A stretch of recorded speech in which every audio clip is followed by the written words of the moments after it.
आज के इस वीडियो में सभी पेंशन धारकों के लिए बड़ी खुशखबरी है। चाहे आप वृद्धा पेंशन ले रहे हैं, चाहे आप विधवा पेंशन ले रहे हैं, चाहे आप विकलांग पेंशन ले रहे हैं, या फिर आप बेरोजगारी पेंशन ले रहे हैं, या फिर आप EPS 95 जैसी स्कीम का लाभ ले रहे हैं। आप या आपके परिवार में या आपके रिश्तेदारों में कोई न कोई इन पेंशनों का लाभ जरूर ले रहा होगा। तो आज के इस वीडियो में उन सभी पेंशनर्स के लिए बड़ी अपडेट लेके आया हूँ, यानी सरकार की तरफ से पेंशन बढ़ोतरी को लेकर के क्या नई अपडेट है। लेटेस्ट अपडेट है 2026 में, जैसे कि अभी सभी पेंशनर्स पेंशन बढ़ाने की मांग कर रहे हैं और जंतर मंतर जैसे धरना प्रदर्शन कर रहे हैं। इससे सरकार को ये लग रहा है कि क्या 2029 में इस तरह से सरकार बनेगी या नहीं बनेगी। इन्हीं सब बातों को ध्यान में रखते हुए सरकार ने पेंशन भोगियों के लिए एक बड़ी हेडलाइंस जारी किया है और बड़ी अपडेट जारी किया है, जो कि आज के वीडियो में आप लोगों तक पहुंचाने के लिए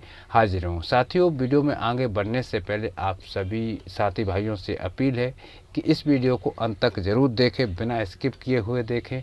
और यदि आप चैनल पर पहली बार जुड़ रहे हैं तो चैनल को भी सब्सक्राइब कर लें, बेल आइकन को ऑल पर भी प्रेस कर दें, जिससे कि आने वाले हर वीडियो की अपडेट आप तक पहुंचती रहे। साथियों, आज की महंगाई को देखते हुए 1000 रुपये किसी भी परिवार या सिंगल व्यक्ति के लिए बहुत ही कम है। यानी ये होना चाहिए, ज़रूरी है। जो पेंशनों की मांग है कि 1000 से पेंशन को बढ़ा करके 7500 रुपये कर देना चाहिए। और अभी सबसे बड़ी इम्पोर्टेंट खबर ये है कि अभी विपक्ष पूरी तरह से संसद में पेंशन को लेकर के मांगे उठा रहा है। यानी जितने भी वृद्धा पेंशन, विकलांग पेंशन, EPS 95 पेंशन, देश में लगभग EPF की तरफ से लगभग 1 करोड़ से भी ज़्यादा पेंशनर्स हैं जो प्राइवेट संस्था से पेंशन ले रहे हैं। और सभी पेंशन धारकों की ये मांगे हैं कि सभी की पेंशन में बढ़ोतरी होना चाहिए।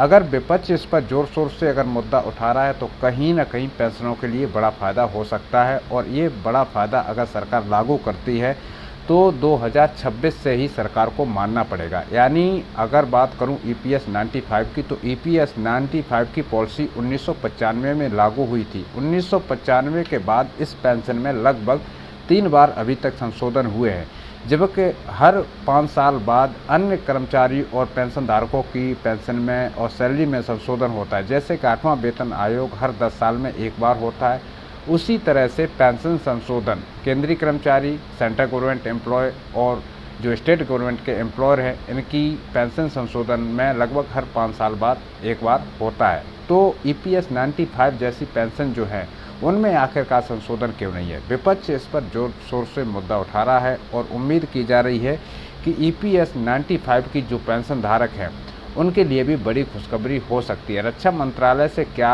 अपडेट है इसको लेकर के, EPS 95 को लेकर के। और आप लोगों को मैं एक इम्पोर्टेंट बात बताऊंगा कि क्या जो पेंशन धारक हैं देश में, उनकी पेंशन में कितनी वृद्धि होना चाहिए, जो आज की महंगाई को लेकर के ज़रूरी है।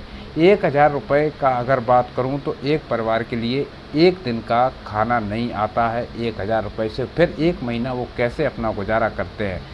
EPS 95 पेंशन 65 साल से जो ऊपर है उनकी तो वृद्धि जरूर है, लेकिन इसमें प्रावधान ये भी है कि 60 साल से ज़्यादा उम्र के, यानी 60 साल और 60 साल से ऊपर के जो सीनियर सिटीजन हैं उनकी पेंशन में वृद्धि तो होगी ही होगी, साथ में विकलांग पेंशन, बेरोजगारी पेंशन और विधवा पेंशन जैसे कई एक पेंशन धारकों की सैलरी में भी वृद्धि होने वाली है। EPFO की तरफ से भी काफ़ी सारी इम्पोर्टेंट अपडेट जारी हुआ है। यानी EPFO ने भी जो भी प्राइवेट कर्मचारी अभी सर्विस कर रहे हैं, चाहे वो मॉल में कर रहे हों, फैक्ट्री में कर रहे हों, किसी भी संस्था में कर रहे हों, तो उनके लिए भी सरकार ने अभी 3.0 जो वर्जन लागू किया है। यानी अब वो एम्प्लॉयर 15,000 से बेसिक 25,000 तक कर सकता है। यानी जो PF फंड विड्रॉल और कटता था, जैसे कि मिनिमम सैलरी 15,000 होना चाहिए तभी वो एम्प्लॉय EPF का लाभ उठा सकता था, अभी सरकार ने 15,000 से बढ़ा करके 25,000 कर दिया है। तो अगर प्राइवेट कर्मचारियों के लिए ये किया है तो पेंशनरों के लिए भी एक बड़ा संकेत है। यानी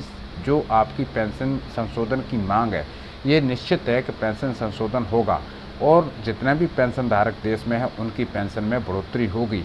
लेकिन अभी फाइनल मुहर कब लगेगी और कितना बढ़ोतरी होगी, ये अभी एग्जैक्ट नहीं हो सकता है और ना ही ये अभी तक क्लियर हुआ कि कितनी पेंशन बढ़ेगी। पेंशनरों के हिसाब से 7500 की मांग है, प्लस DA प्लस मेडिकल सुविधा है। अब इस पर फाइनल होने में कितना वक्त लग सकता है, लेकिन जितना भी धरना प्रदर्शन और जंतर मंतर कर रहे हैं पेंशनर, उनका कहना यही है कि जब तक सरकार हमारी मांगें पूरी नहीं करती है तब तक हम धरना प्रदर्शन नहीं छोड़ेंगे, तब तक हम धरना प्रदर्शन जंतर मंतर चालू रहेगा। तो उम्मीद की जा रही है कि सरकार जल्द ही निर्णय ले सकती है EPS 95 पेंशन जैसे मुद्दों पर। फिलहाल इस वीडियो में इतना ही है। इसी के साथ लेता हूँ अनुमति, मिलता हूँ नेक्स्ट वीडियो में नेक्स्ट टॉपिक के साथ। तब तक के लिए सभी पेंशन धारकों को जय हिंद, जय भारत, वंदे मातरम।